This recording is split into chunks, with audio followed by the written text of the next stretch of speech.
Hey everyone, huge thanks to Teacher Ricky for letting us use his channel to do this deep dive today. Yeah, thanks for having us. We're going to be diving into a book today called The Power of Full Engagement. Oh, it's a really fascinating look at energy management. Yeah. And Not you know how to unlock your full potential, especially if you're, the kind of person who's always pushing the limits with your to-do list.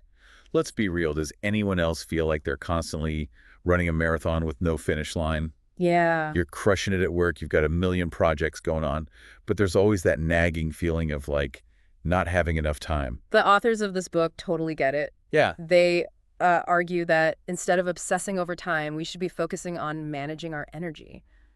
Okay, so tell me more about this whole energy management thing. They use a really interesting analogy. Okay. Professional athletes. Hmm.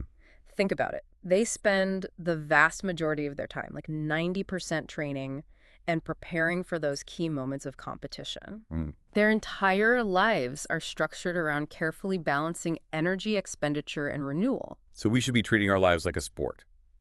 Intense training included. Not exactly boot camp, but the underlying principle is spot on. Okay. They break down energy into four main sources: physical, emotional, mental, and spiritual. Okay. Each one plays a crucial role in how we perform and experience life. All right. So let's break down each of those energy sources. Okay. Starting with the physical, that one seems pretty straightforward. It might seem obvious, but, so many of us neglect the basics. Mm-hmm. The book emphasizes the importance of oxygen and glucose as fuel for our bodies. Okay.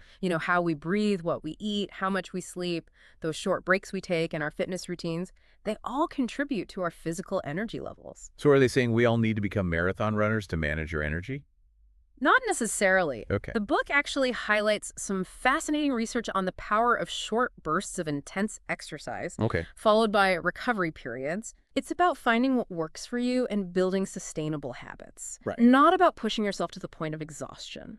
Makes total sense. Yeah. And I'm guessing sleep falls into that recovery category, right? Asking for a friend who may or may not have a habit of burning the midnight oil. Sleep is absolutely crucial, and the book dives deep into something called sleep debt. Sleep debt. Yeah, it's the cumulative effect of not getting enough sleep, Good. and it can wreak havoc on our performance, even leading to some pretty scary situations. Like falling asleep at the wheel, kind of scary. Even worse, actually. Oh, wow. The book cites examples like industrial accidents. Oh, no. And even the Challenger disaster, where sleep deprivation played a role. Wow. It's a stark reminder that prioritizing sleep isn't just about feeling refreshed.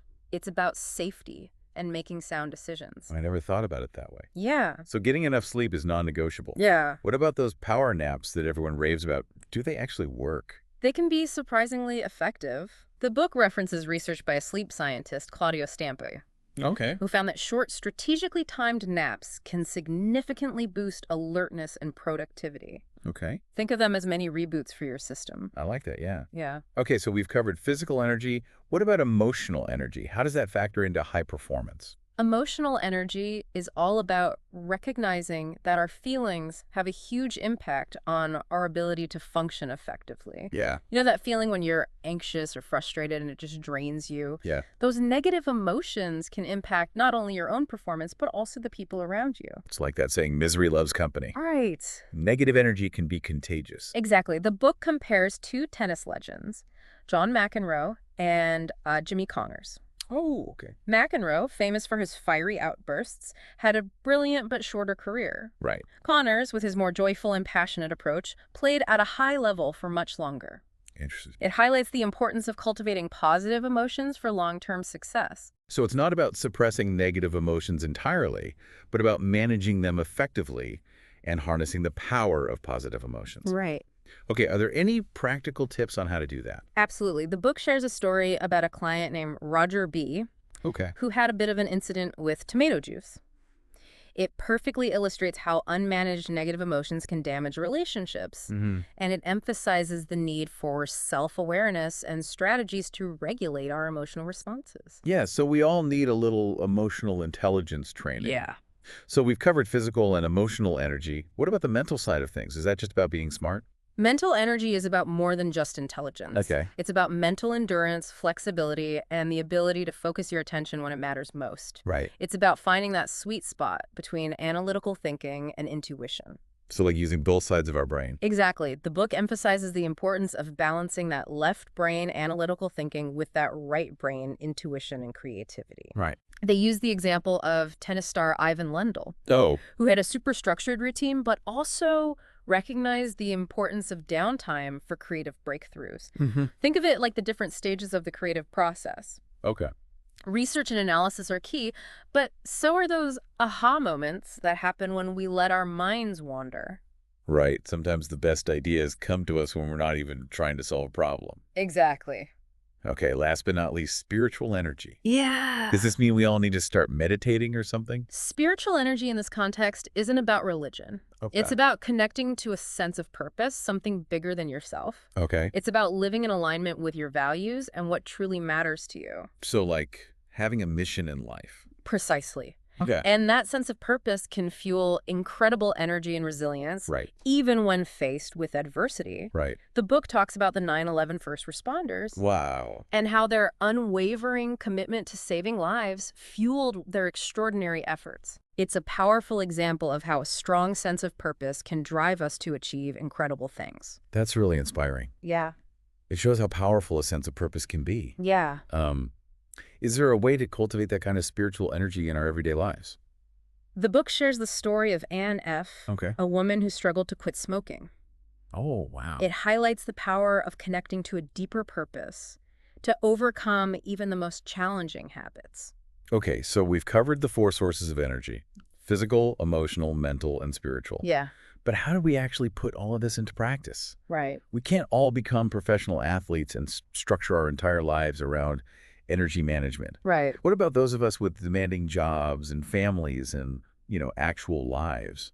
That's where the book introduces the concept of positive energy rituals. Okay. These are specific routines designed to help you manage energy in all 4 of those areas. Right. And they're really the key to sustainable high performance.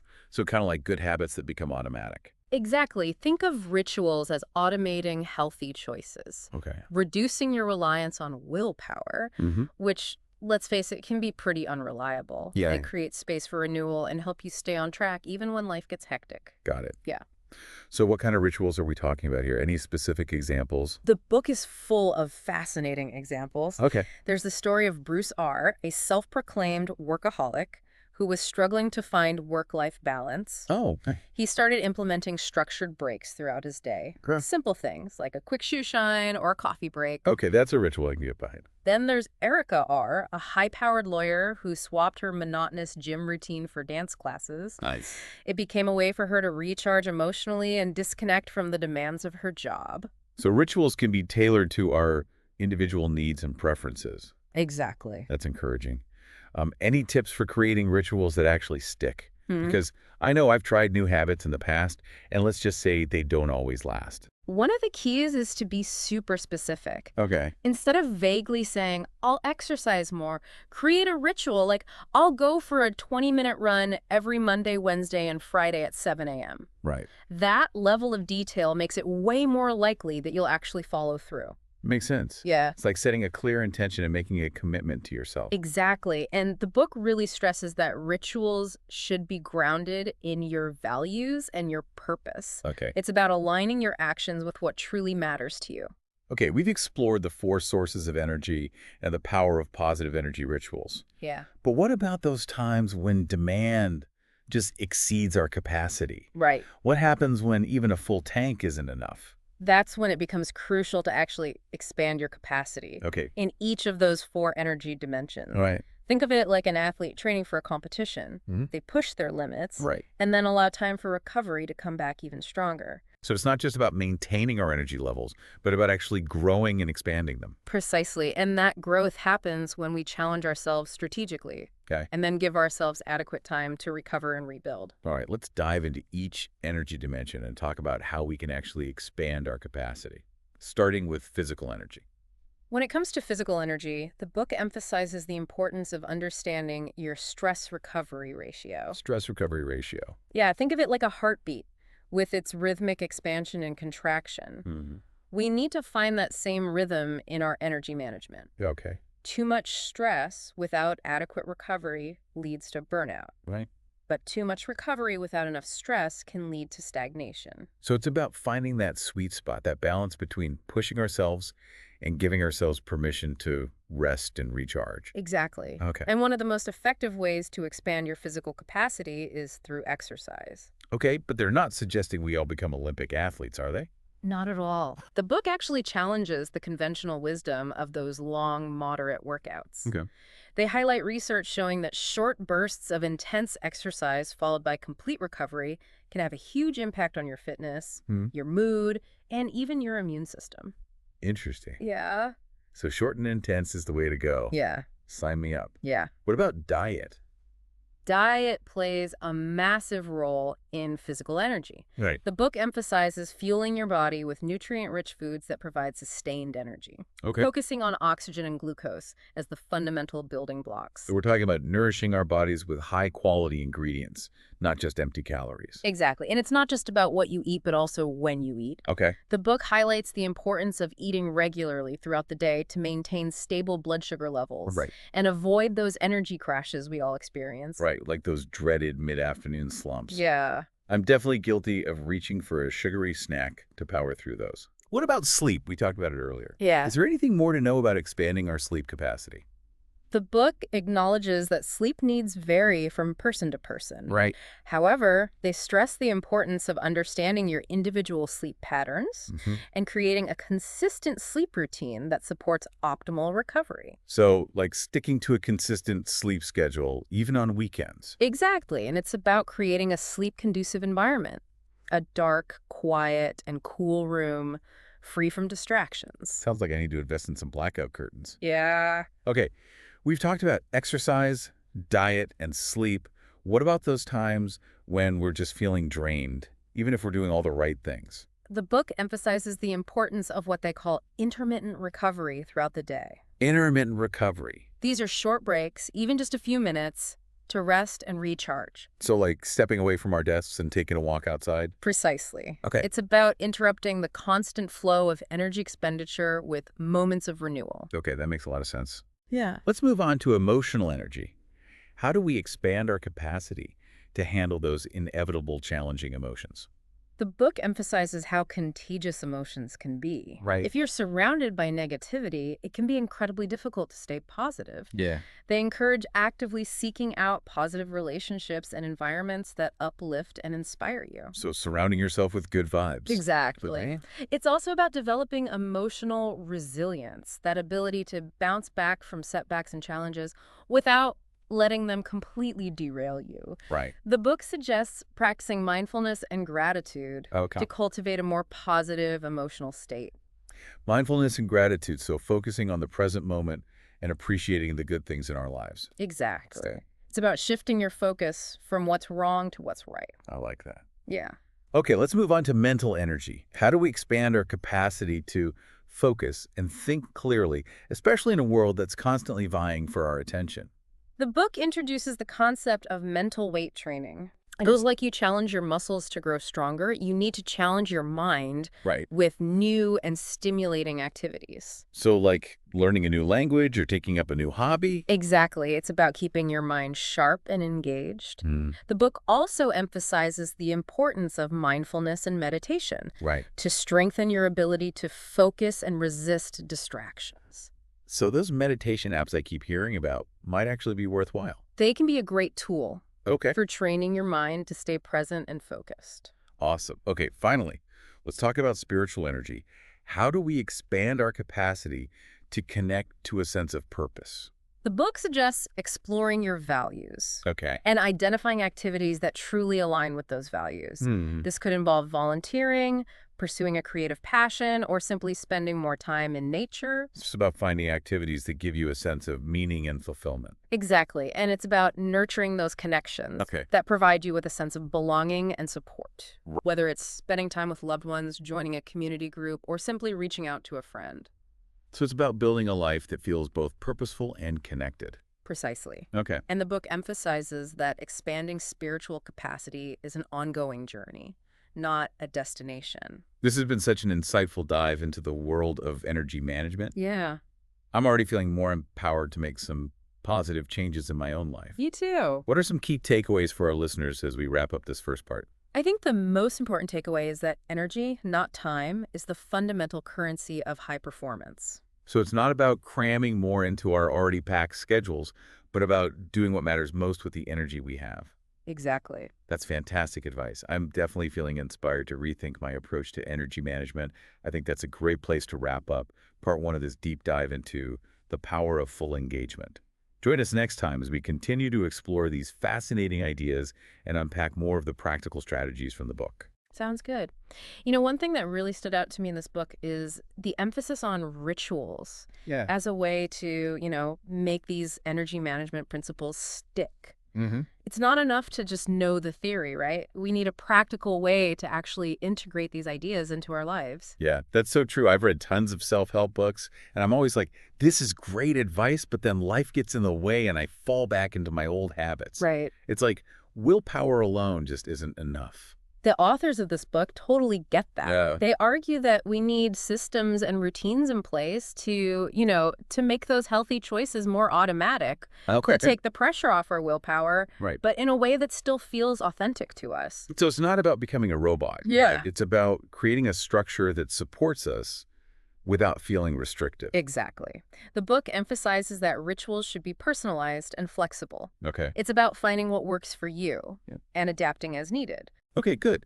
Because I'm all about finding a system that feels good and fits into my life, not the other way around. Right. So they provide a framework for creating these rituals. They do. They break it down into 3 steps: defining purpose, facing the truth, and taking action. Okay, that sounds like a solid action plan. Let's break down each step. Okay. Starting with defining purpose. Yeah. What does that involve? Defining purpose is all about getting crystal clear on what truly matters to you. Okay. It's about identifying your core values and creating a vision for how you want to live your life. Right. It's like having that North Star to guide you. Exactly. But how do we actually go about defining our purpose? It sounds kind of abstract. The book suggests asking yourself some pretty powerful questions. Okay. Like, what are the 3 most important lessons you've learned in life? Or think of someone you deeply respect. Mm-hmm. What qualities do you admire in that person? Right. These questions can help you uncover what you truly value and what you stand for. Those are some thought-provoking questions for sure. I can see how reflecting on those could help us get to the heart of what drives us. Yeah. What about the next step? Facing the truth. Yeah. That sounds a little intimidating. It can be challenging, but it's also incredibly liberating. Okay. Facing the truth means honestly assessing your current energy management habits. Okay. It's about taking a good, hard look at the areas where you might be falling short and acknowledging the consequences of those choices. So like admitting that those late night Netflix binges are totally messing with my sleep schedule. Exactly. Yeah. And it's not about beating yourself up. It's about gathering information so you can make more conscious choices. Right. The book actually provides a helpful tool called the Full Engagement Inventory. Oh. It's a series of questions designed to help you assess your energy management across all 4 dimensions: physical, emotional, mental, and spiritual. That sounds like a really useful resource. Yeah.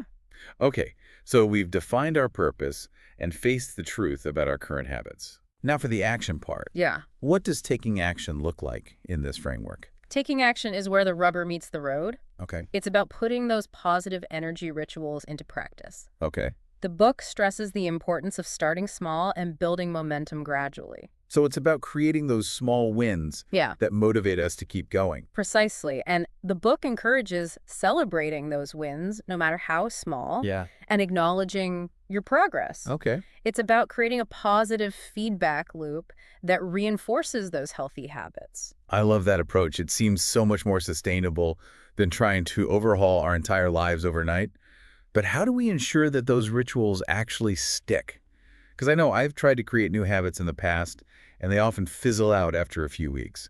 The book offers some great strategies for making rituals last. Okay. One key is to anchor those rituals to existing habits. Okay, can you give me an example? I'm a very visual learner. Sure, let's say you want to start meditating for 5 minutes each morning. Instead of trying to create a whole new routine from scratch, you could anchor that meditation practice to your morning coffee ritual. Okay. So you would meditate right after you brew your coffee. That's brilliant. Yeah. It makes it so much easier to remember and actually follow through. Right. Any other tips for creating those lasting rituals? The book also stresses the importance of being highly specific. Okay. Instead of vaguely saying, I'll eat healthier, create a ritual like, I'll pack a healthy lunch every Sunday evening for the week ahead. Right. It's about removing any ambiguity and making the action as clear and concrete as possible. Exactly. And the book also encourages us to build in accountability. Okay. This could involve sharing your goals with a friend, tracking your progress in a journal, or even finding a coach or mentor to support you. Hmm.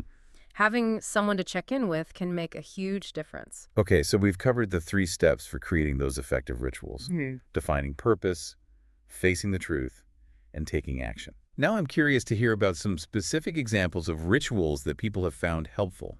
The book is full of really interesting examples, and they range from those everyday things to some pretty profound shifts. Okay. For example, there's Sarah D., a client who was really struggling with disorganization and distraction. Okay. She implemented a morning ritual that involved some quiet reflection, journaling, and creating a to-do list for the day. So she started her day with a clear mind and a plan of attack. Exactly. It helped her feel more grounded and focused, and it significantly reduced the overwhelm she was feeling. Mm-hmm. Then there's Paul W., another client who is known for his impatience and tendency to be overly critical. Oh. He decided to create a ritual around strengthening his patience and kindness. Okay, but how do you create a ritual for something like patience?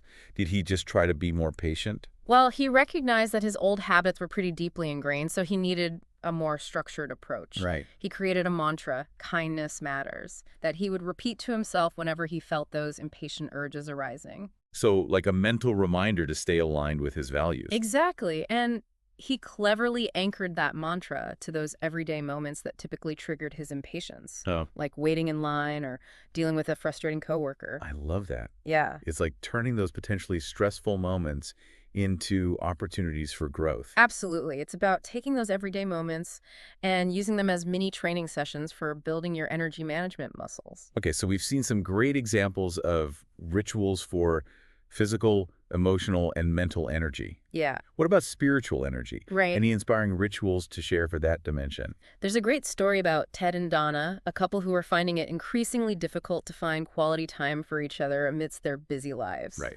They decided to implement a ritual of setting aside dedicated time each week Okay. for uninterrupted conversation. So like a standing date night, but for deep connection. Precisely. And they made it non-negotiable. No phones, no distractions, just focused time to truly connect with each other. Mhm. Became a way to nurture their relationship and stay emotionally close even when life got hectic. That's such a beautiful example. It shows how rituals can be used to strengthen those relationships that matter most. Yeah, another inspiring story is about Gary, who was feeling totally burned out and disconnected from his work. Oh, wow. He rediscovered a passion for coaching kids basketball, Oh. and it completely reignited his sense of purpose and enthusiasm. So he found a way to connect to something bigger than himself outside of work. Exactly, and it actually had a ripple effect into his work life as well. Oh, wow. He started mentoring younger colleagues, seeing it as an extension of his coaching role. Right. It brought a renewed sense of meaning and satisfaction to his work. I love those stories. They're so inspiring and show just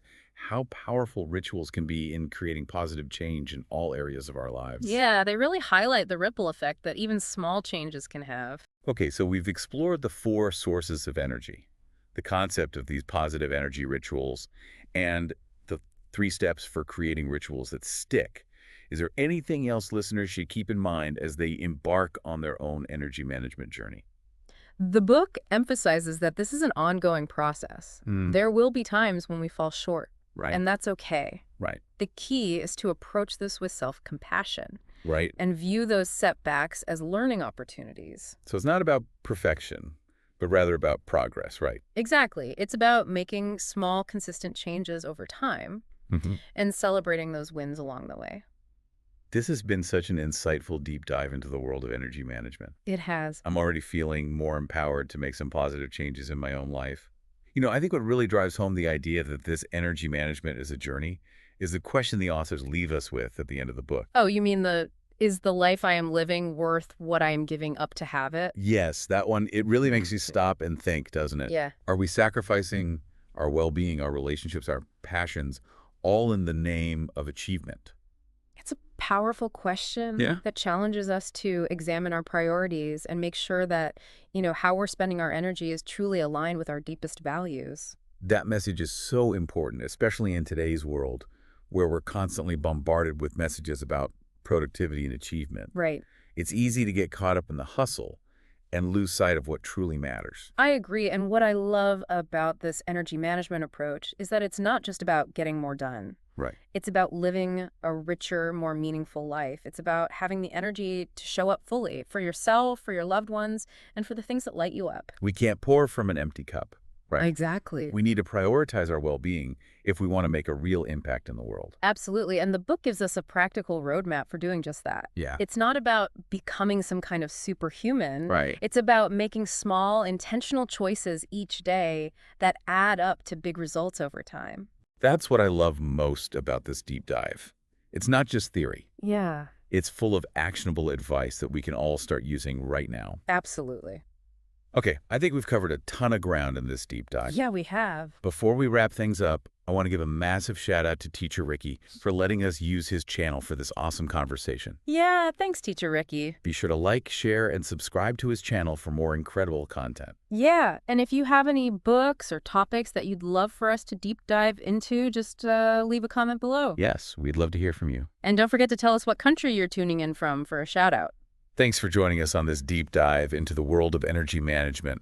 We hope you leave feeling inspired and empowered to create a life that's both fulfilling and sustainable. And remember that powerful question. Yeah. Is the life I'm living worth what I am giving up to have it? Mm. Let that be your guiding light as you move forward. Until next time, keep those energy levels high, and we'll see you on the next deep dive.